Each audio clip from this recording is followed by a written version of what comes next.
राहुल की जिंदगी उस दिन बदल गई जब उसने कॉलेज की लाइब्रेरी में पहली बार ज़ारा को देखा। किताबों के ढेरों के बीच बैठी वो लड़की सफ़ेद शलवार कुर्ते में किसी नज्म जैसी लग रही थी। उसकी आंखों में गहराई थी और चेहरे पर एक अजीब सी उदासी जो किसी छुपे हुए दर्द का राज कहती थी। राहुल ने कई बार चाहा कि उससे बात करे, मगर हिम्मत नहीं जुटा पाया। वो बस दूर से बैठा उसे देखता रहा और ये समझ ही नहीं पाया कि ये मुलाकात उसके दिल पर हमेशा के लिए छाप छोड़ जाएगी। क्रिसमस ने जैसे राहुल की ख्वाहिश सुन ली।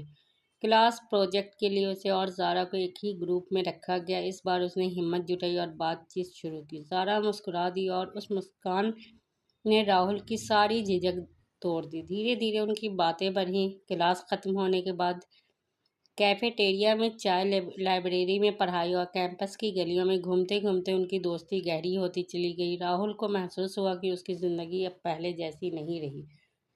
राहुल की रातें अब बेचैन होने लगी थी। उसे हर पल ज़ारा का चेहरा याद आता, उसकी मुस्कान, उसकी बातें और उसकी आंखों में छुपी उदासी। सब कुछ उसके दिल पर छा गया था। एक दिन छत पर बैठे उसने महसूस किया कि ये दोस्ती नहीं बल्कि प्यार है, मगर डर ये था कि वह कहीं ज़ारा उसकी भावनाओं को ठुकरा ना दे।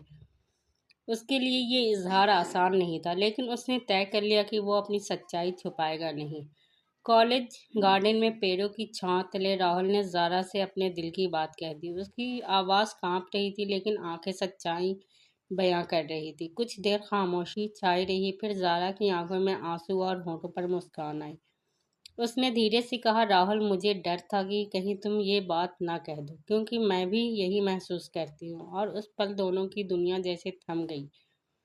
उस दिन के बाद राहुल और ज़ारा की दुनिया बदल गई। हर पल उनके लिए ख़ास हो गया। लाइब्रेरी में किताबों के पन्नों के बीच छुपे नोट्स, कैंटीन की एक प्लेट से बाटी हुई समोसे और सड़कों पर साथ चलते हुए गिरे हुए पत्तों पर कदम रखना, सब लम्हे उन्हें और करीब लाने लगे। उन्होंने एक दूसरे से वादा किया कि चाहे कुछ भी हो जाए वे हमेशा साथ रहेंगे।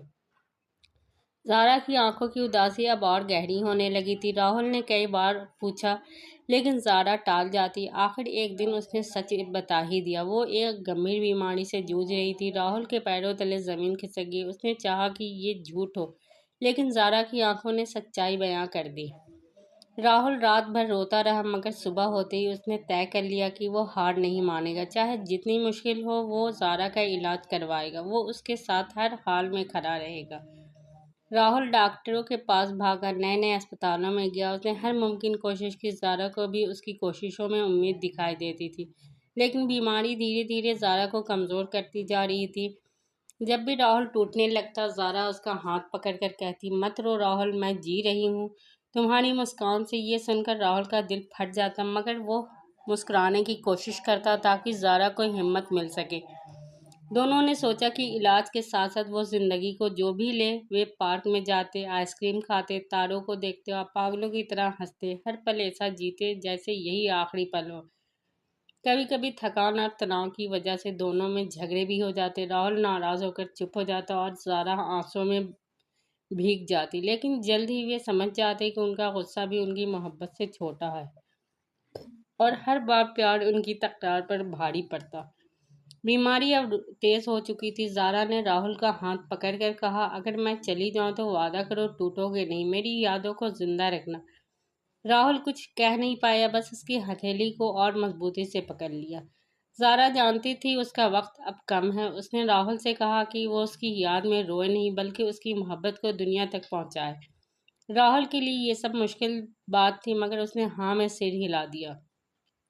एक सुबह जब सूरज की किरणें कमरे में आई, ज़ारा ने राहुल का हाथ थामा। उसकी सांसें धीमी हो रही थी। उसने आखिरी बार मुस्कुरा कर कहा, धन्यवाद राहुल, मेरी ज़िंदगी को खूबसूरत बनाने के लिए। और फिर हमेशा के लिए उसकी आंखें बंद हो गई। राहुल की दुनिया एक पल में बिखर गई। उसके चारों तरफ सिर्फ सन्नाटा रह गया। उसे लगता था जैसे उसकी सांसों भी अब बेकार हैं। राहुल हर जगह ज़ारा की याद में भटकता रहा। कॉलेज की गलियों, पार्क की बेंच और लाइब्रेरी के कोने, सब जगह उसे ज़ारा की परछाई दिखती। एक दिन उसे ज़ारा की डायरी मिली। उसमें हर दिन का जिक्र था, उसकी हंसी, उसके डर, उसकी मोहब्बत। राहुल ने हर पन्ना पढ़ा और उसकी आंखों में आंसू बहते रहे, लेकिन उसी डायरी ने उसे जीने की वजह बना दी। राहुल ने सोचा कि अगर ज़ारा चाहती थी कि उसकी मोहब्बत ज़िंदा रहे तो उसे टूटना नहीं चाहिए। उसने अपने दर्द को ताकत बनाया और दूसरों की मदद करना शुरू कर दिया।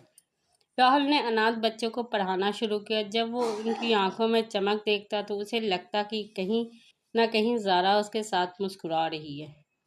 रात को राहुल ने सपना देखा, उसमें ज़ारा मुस्कुरा रही थी और कह रही थी, मैं यहीं हूँ तुम्हारे दिल में। राहुल नींद से जागा और पहली बार उसके चेहरे पर सुकून था। राहुल जब समझ चुका था कि मोहब्बत सिर्फ साथ होने का नाम नहीं बल्कि जुदाई के बाद भी जिंदा रहने वाली ताकत है, उसने तय किया कि वो अपनी और ज़ारा की कहानी सबको सुनाएगा। राहुल ने एक किताब लिखी, तेरी अधूरी मुस्कान। इसमें उसने हर लम्हा, हर एहसास और ज़ारा की आखिरी बातें दर्ज की। किताब पढ़कर लोग रोते और कहते कि ऐसी मोहब्बत आज के दौर में कहाँ मिलती है।